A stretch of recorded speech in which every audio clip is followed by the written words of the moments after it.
आज हबार थिला अरुआरे चुड़ा उपमा सेथिpai मु प्रथमे बारिरु जाई किचटा धनिया पत्र नहीं आसतिली।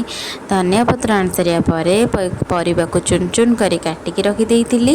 काटी सारिया परे करेire देइथिली तेल और सेथिरे गोटे लंका और किछटा जीरा पकई फुटौथिली। फुटई सारला परे मु सेथिरे किछटा टमाटो पकई देइथिली एवं टमाटो पकई किछ समय गोळैला परे सेथिरे देइथिली बंधाकोबी गाजर बीट और पकईकी ताको भल से गोळैथिली। जेमिति कि से सब परिबा भल से गोळै सारला परे ता देहरे मु देइथिली किछटा लूण आउ किछटा हळदी पकई सारी ताको मु भल से गोळैथिली और गोळै सारला परे ता देहरे देइथिली किछटा पानी देइ सारला परे ताको मु किछटा फिका सिजेया पे छाडी देइथिली। जेमिति कि फिका सिजी गला से तापरे मु आसिकी एपटे चूड़ा को धोई देइथिली और चूड़ा को धोईकी ता देहरे पकईकी भल से परिबा सहित चूड़ा को मिसई देइथिली।